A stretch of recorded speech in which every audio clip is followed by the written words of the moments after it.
of women in sport. Hi, this is Season 2, Episode 1 of The Circle on Wisp Sports Radio. I'm Ash Nelson, and at Wisp Sports we believe women in sport deserve equal coverage.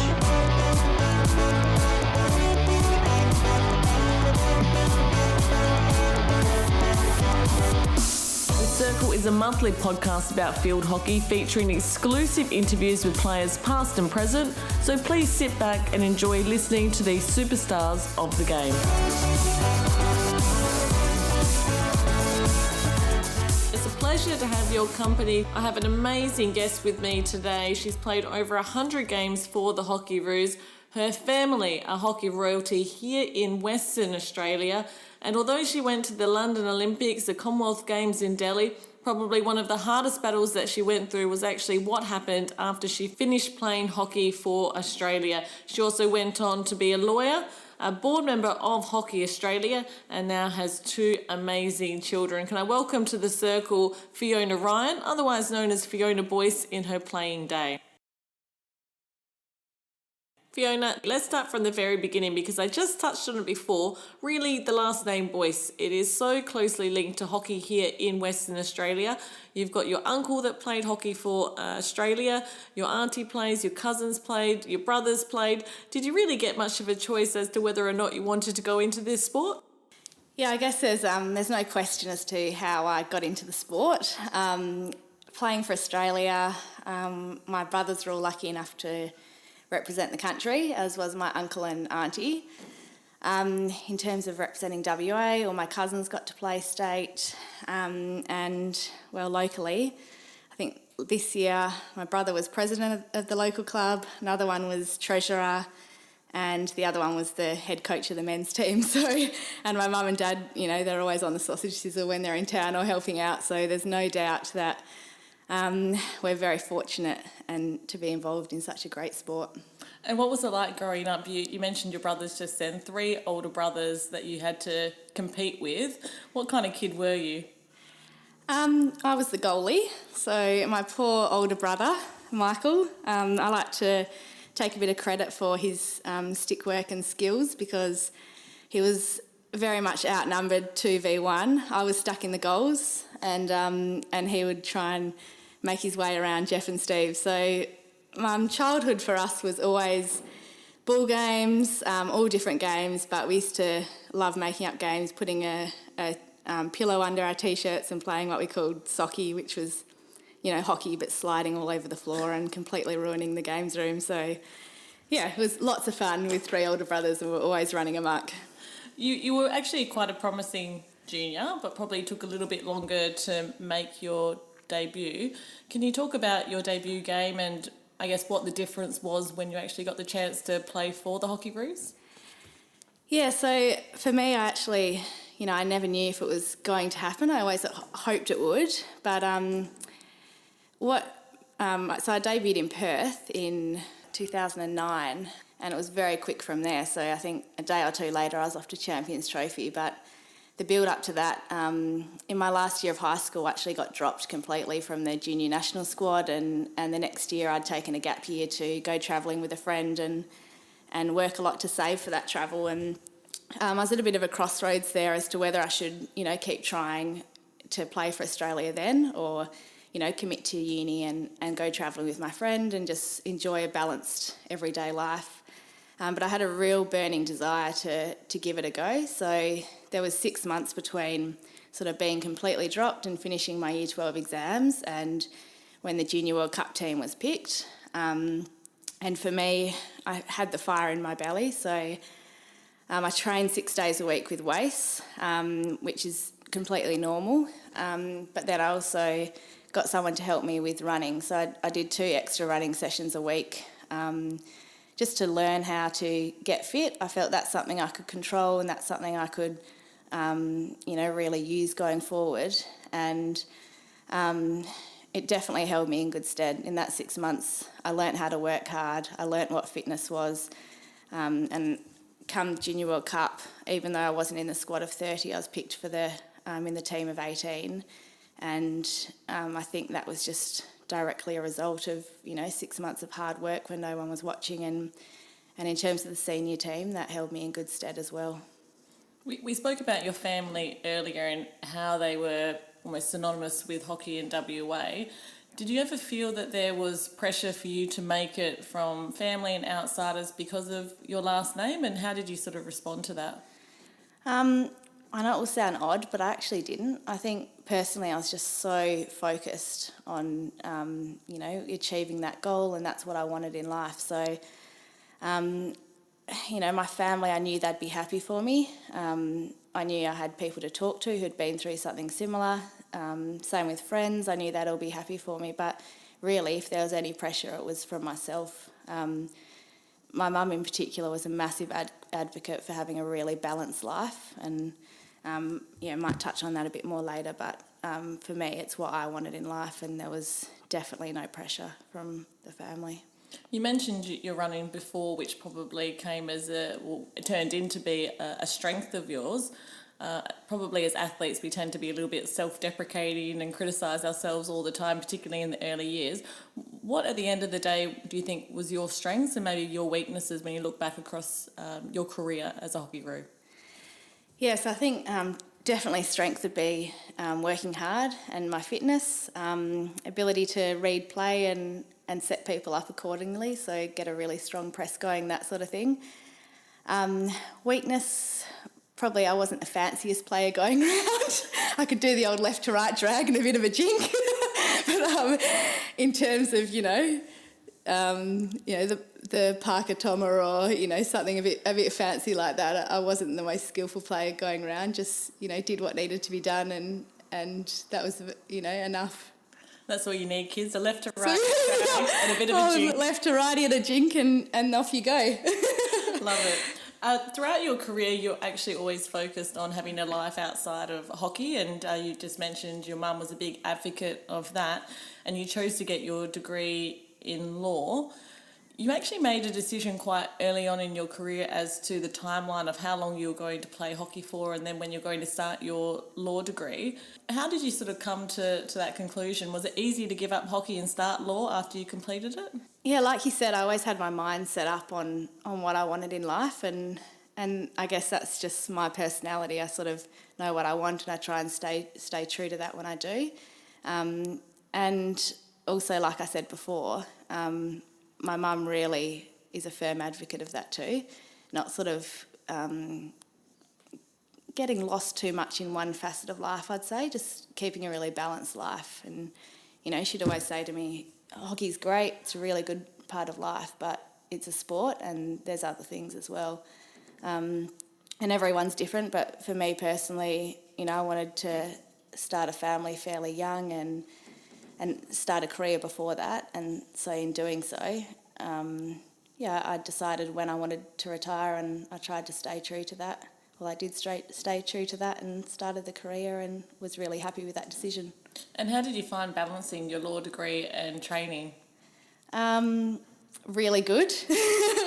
Difficult at times, but given the personality I am, I like to be busy, and I found training was great, really social, lots of fun, could give it everything, but then I was able to balance that out with, using my brain and progressing a career alongside that. So I actually found they balanced each other out, but I wouldn't recommend it for everyone. A little bit stressful at times as well. At times, yes. So you got your law degree, you finished up with hockey, and since then you've actually had a position on the Hockey Australia board for a period of time. How different was that being on the board comparatively to them being a player? Yeah, it was actually really interesting. It was very different, and a role that was very rewarding, sometimes stressful, and very, very interesting and fascinating to see the other side of sport. So I'm really glad I did it. Learned a lot, appreciated the administrative side of sport and how time-consuming and how much effort people put in. But long term, it's probably not for me. You were fortunate enough to go to the Commonwealth Games in Delhi, which you managed to win against New Zealand, and then followed up with going to the London 2012 Olympic. But it was a pretty rough road in getting there, breaking your collarbone a couple of months out from the Olympics. What actually happened and how did you do enough rehab to get yourself back in contention? Yeah, so 6.5 weeks out from the Olympics. It was the last training session before the last game in the last tournament before the Olympics, and I was really happy with my tournament. I was scoring goals, I was really fit, I was probably in the best form of my career, and just a freak accident collision with a player, and I absolutely crushed, twisted, destroyed my collarbone in every way possible.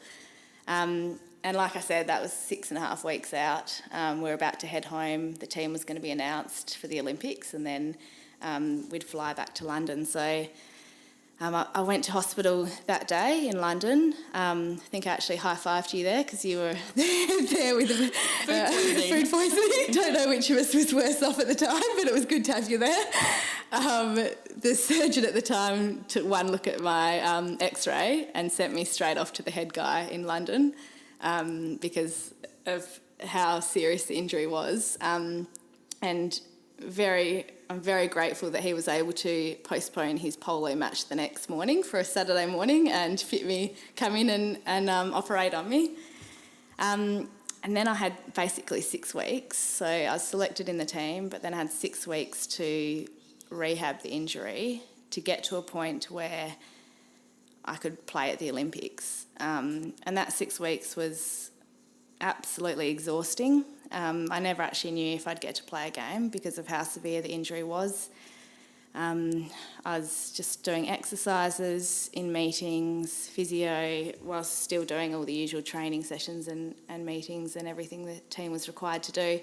It was exciting. I had a target there. I wanted to achieve it. It was a dream of mine, but it was also completely and utterly exhausting. And when you got there, you did make it. Congratulations. Yes, thank you. What was your highlight and perhaps a low light of that campaign? So the highlight would be, I'm sure you remember, we had a great game against Germany. We just gelled well. At that point in time, we had such a belief as a team. I was lucky enough on a personal note to score a goal, which was great in that game, but more importantly as a team, it just felt good, and it felt like, we were there, we had a purpose, and we may actually, be able to stand on that podium. And that was, a game that was just filled with a wonderful feeling. Low light, and something that, still sticks with me at times, is the feeling of, after our last game, and I'm sure you can relate to this well, of just utter disappointment. We'd come so far, we'd played well, but probably the first 15 minutes of the first game against New Zealand, we just weren't switched on enough, and that cost us for the whole tournament. And, being completely honest, at the end of that last game, I just felt completely gutted and disappointed. And, for me, as quite a positive, upbeat person, that was a feeling that was quite foreign to me. And to give you a bit of an insight into how I was feeling, I'm sure you remember the village was connected to the biggest Westfield in, is it the World or what was it? I think it might have been the World at the time. And so I thought, you know what, I've worked hard, go and enjoy it. I transferred a good sum of money from my savings into my spending account, and I said to myself, go to the shops, spend a few hours and just get whatever you want, just treat yourself and feel good. I spent about 4 hours there going in and out of the shops, and I came back with a 5-pack of white anklets worth £2 and a size 18 white singlet. And, I'm sure similar to you, I was probably a size 8 at the time, so God knows why I picked up a size 18 singlet. I had the chance, to get the most incredible wardrobe I'd ever wanted, and because, the frame of mind I was in, I came back with 5 pairs of anklets when we probably got given 80 pairs in our kit, and a size 18 singlet, which just went straight in the bin once I realised what I'd bought. So, I wasn't in a good frame of mind, but that definitely cheered me up and gave me a chuckle. Such an emotional time. Such an emotional You know time. it's hard when you can only buy white things the wrong size. Exactly. Don't even know if the anklets fit, to be honest. Fond memories. So London no doubt had its highlights, but as you mentioned also had its low light. Yes. But you then retired looking to head into your law career. Yes. But at that point probably you were thrown one of the biggest curveballs of your life. You were diagnosed with stage 2B Hodgkins Lymphoma. Can you talk about how that diagnosis came about? At what point did you realise that you actually were sick? Because it wasn't too far after you'd gone through this whole campaign at the Olympics. Yeah, so at the Olympics I was exhausted the whole time, and looking back, so when I was diagnosed, my blood tests have said that I had every type of chronic fatigue or every strain of chronic fatigue, and looking back I think I probably had that at the Olympics because, you know, I'd pushed my body so hard after my injury, and it was quite hard to get out of bed when I was there, even though, you know, our physical demands were nowhere near our usual training schedule. So I was definitely tired there. The next sort of 6 months or so I was in and out of that fatigue, and then I think I felt a bit better, but it was probably not until about a year after the Olympics, I think, when I just was absolutely exhausted. Night sweats every night, you know, itchy all over, and I found a lump in my neck one weekend, and then I was also sort of vomiting that weekend as well, and that's, you know, really, it happened very quickly in terms of a couple of weeks or a month where I just got completely taken over by extreme fatigue.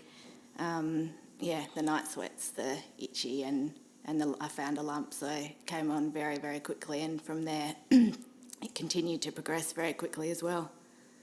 And what's the process like after you've got these symptoms and you've gone to the doctor and they've recommended you for your further tests? How do you deal with that information and process that? Is it something that you sort of do by yourself, or did you have to recruit others around you? Yeah, so for me, I actually went through quite a bit of invasive testing, and I took one of my brothers, Mike, and my now husband John to every meeting I had with the haematologist and the doctors, just because, you know, when you're in that zone you just hear different things or you miss things, and I really wanted to make sure that I had a good support network there that, you know, would fill me in on things that I'd glazed over or that I hadn't heard properly. So I mean, I have an incredible family. I'm very lucky like that. So my brothers, my parents, you know, they're all there for me when I needed them. And, you know, friends as well. And, you know, my absolute rock was John throughout that whole time. I just couldn't fault him at all. He really helped me laugh, stay positive and happy during that time. So I think, you know, he really was the pinnacle of my support, as were my family. Do you think that, did being an athlete help with your mindset kind of going through that, or do you think that it's something completely separate that, you know, you can't even describe how you're feeling, or I guess the mindset that you have during that process? I think a bit of, maybe a little bit. So I think, you know, athletes know how to push through things to an extent. I also think, you know, from a family sense, my parents really brought me up to have a positive frame of mind, and I think, you know, that really got me through some of the toughest times in that, especially the last, you know, 2 or 3 months of treatment. The athlete backing, it helped me too, when times were hard, to stay focused, I guess. Mm-hmm.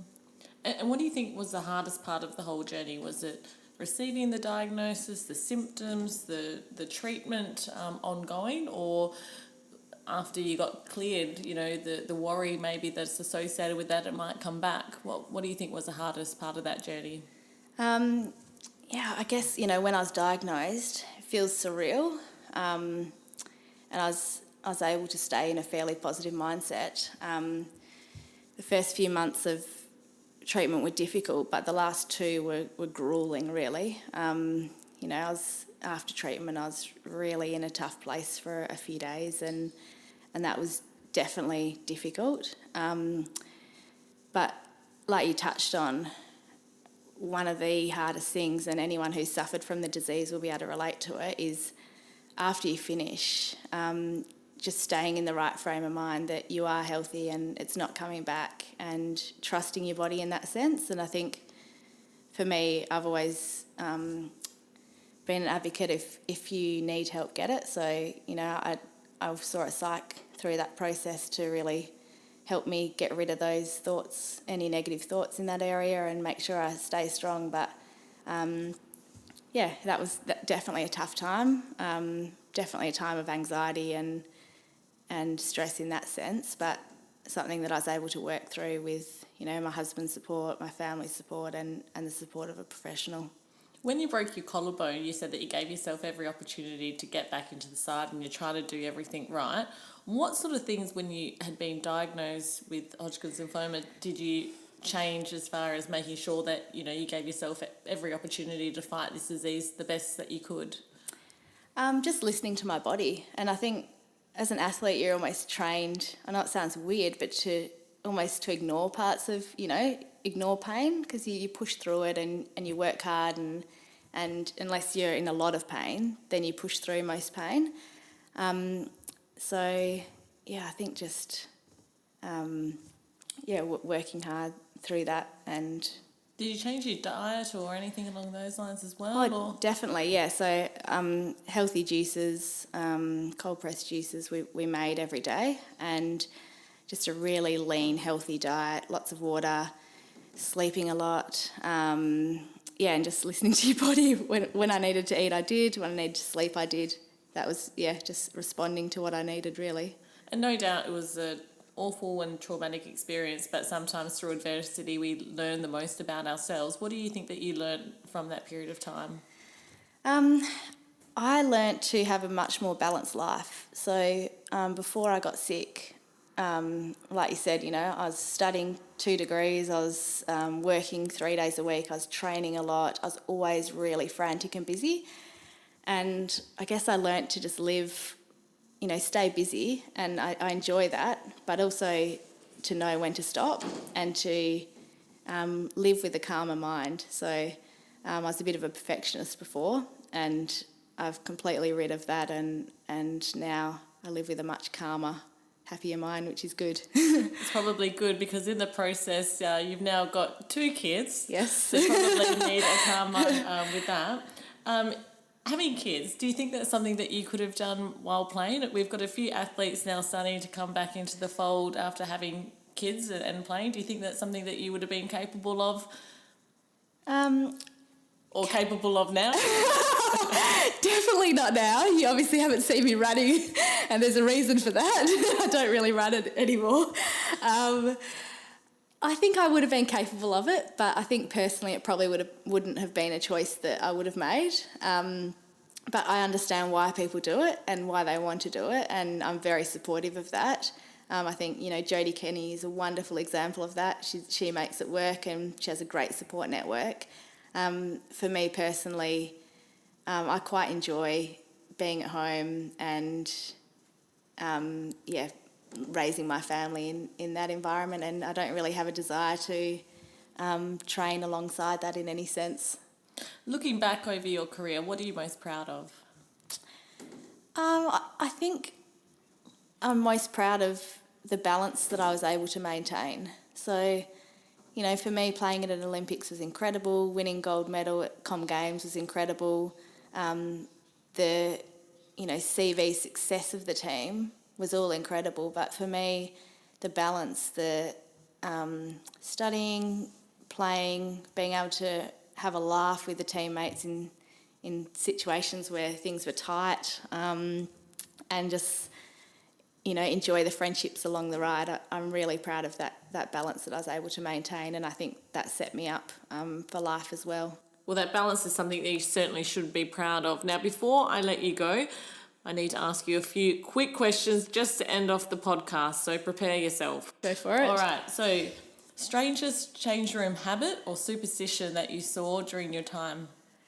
Look, I'm not going to name names, but there was a player who was relentless in emptying their bowels before each game, and they were, really would not progress to the field unless it was ensured that had happened. So you never went in after them?